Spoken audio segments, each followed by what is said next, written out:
کہ please share your یادیں and باتیں ود اشفاق احمد صاحب اینڈ بانو قدسیہ صاحبہ.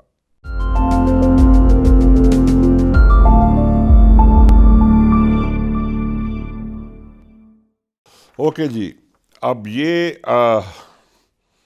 ایک صاحب ہیں جن کا نام ہے میکسیمس 3038. اب یہ بھی ابھی فلم آئی تھی بڑی مشہور گلیڈیٹر، تو یہ تو کوئی گلیڈیٹر فلم کا کوئی کردار لگتے ہیں، لیکن I am assuming he is a mile.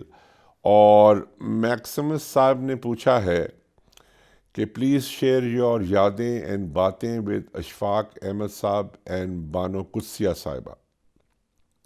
How you first met them, some words of wisdom you learned from them, significance of خدمت خلق according to اشفاق صاحب, and رب سے ہمارا کیا رشتہ ہے.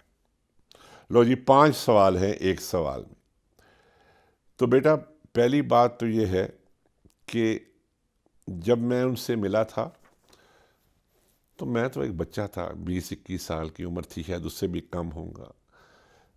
تو وہ تو اتفاق سے میں کاسٹ ہو گیا. بانو قدسیہ کا ایک پلے تھا، اس میں میں لیڈ کاسٹ ہو گیا. تو پھر مجھے ان سے ملوایا گیا.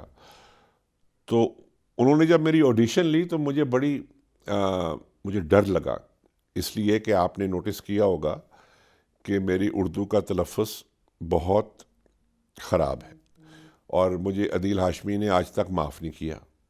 اور انہوں نے کہا کہ تم فیض صاحب کے ساتھ بڑے ہوئے ہو اور تم اردو کیسی بولتے ہو، تو اب کیا کر سکتے ہیں، اب نہیں ہے، تلفظ ٹھیک تو نہیں ہے. تو مجھے بہت ڈر لگا کہ بانو باجی کے سامنے جا کے جب یہ پڑھوں گا تو وہ کیا کہیں گی اور مجھے اسی وقت باہر نکال دیں گی. تو جب میں نے اسکرپٹ پڑھی تو ان کو میری آواز اچھی لگی. انہوں نے کہا تمہاری آواز میں جو اسٹرینتھ ہے وہ مجھے چاہیے اسکرین پہ. میں نے آگے نہیں پوچھا کہ جی آواز کے علاوہ کچھ چیز اچھی لگی ہے کہ نہیں، میں چپ کر گیا. میں نے کہا عزت بچی ہوئی ہے، میں نکل گیا. خیر میں کاسٹ ہو گیا اور ریہرسلس شروع ہو گئیں.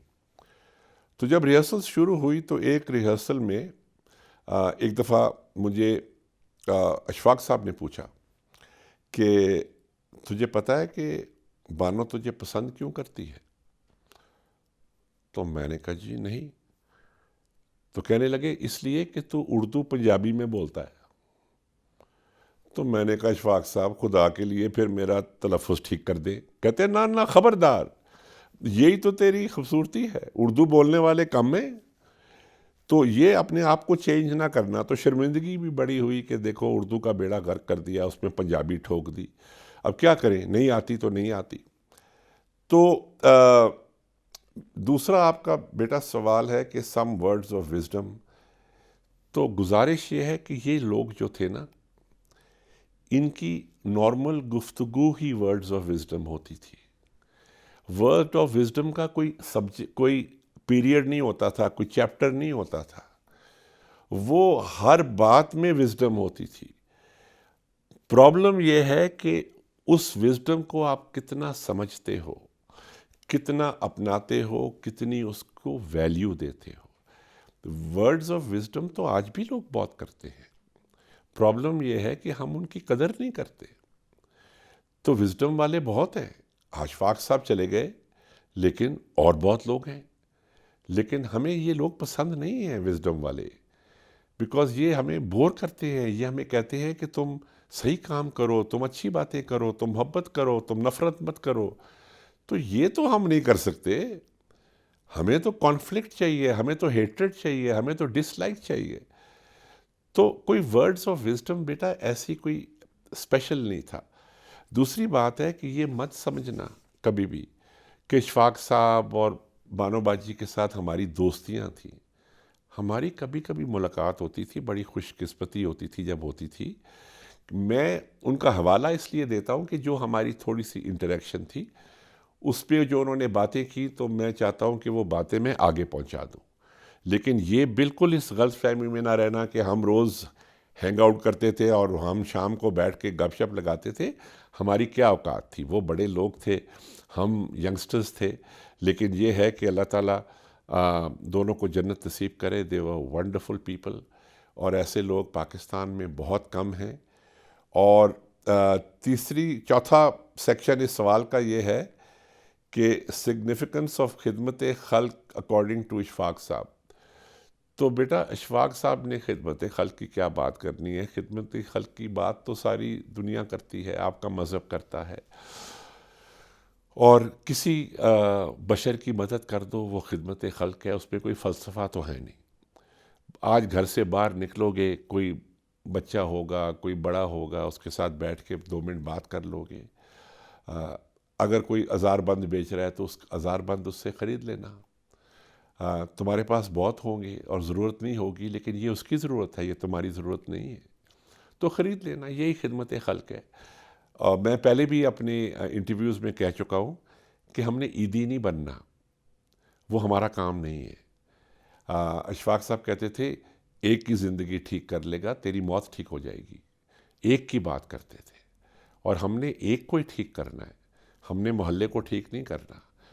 اور لاسٹ سیکشن ہے کہ رب سے ہمارا کیا رشتہ ہے. بیٹا یہ میں بتاؤں گا؟ اعظم جمیل کون ہوتا ہے تمہیں بتانے والا کہ تمہارا رب سے کیا رشتہ ہے؟ یہ تو تم نے پتہ کرنا ہے، یہ تمہاری رسپانسبلٹی ہے. میرا رب سے کیا رشتہ ہے وہ میری رسپانسبلٹی ہے. میں تو تمہیں بتانے کے لیے یہ نہیں آیا. تمہارا رب کے ساتھ رشتہ تم نے اسٹیبلش کرنا ہے، تم نے آئیڈینٹیفائی کرنا ہے. اور اس کے بہت سورسز ہیں، کتابیں ہیں، قرآن پاک ہے، حدیثیں ہیں، ہزار چیزیں ہیں، اور رشتہ تم نے اسٹیبلش کرنا ہے. یہ ایک چھوٹے لیول پہ، بہت چھوٹے لیول پہ تم پوچھو جی کہ میری بیوی کے ساتھ میرا کیا رشتہ ہے، تو میں کیا جواب دوں گا؟ بیٹا جو بناؤ گے وہ رشتہ ہو جائے گا. اچھا بناؤ گے تو اچھا ہو جائے گا، برا بناؤ گے تو برا ہو جائے گا. It's in your hands. I just want to end with a small story. There was a village, and in the village there were many young children.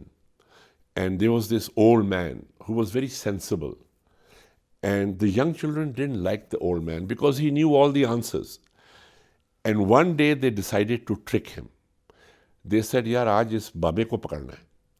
And the plan they made was they found a small baby bird, very small baby bird, and they said that we are going to put this bird in our hand and we will go ask the old man, old man, tell us, is the bird alive or is the bird dead? If he says it's alive, to hum haath daba ke, we are going to press our hand and kill the bird, and we'll tell the old man that you are wrong. And if he says the bird is dead, we are just going to let the bird fly, and so we are going to win in both cases. So this was a great plan. So with great difficulty they found this small bird and they put it in the hand, and all these kids ran to the old man and said, if you think you are this clever and sensible, tell us, is this bird dead or alive? And you know what he said? He said, it's in your hands. So beta, it's in your hands. Khush raho.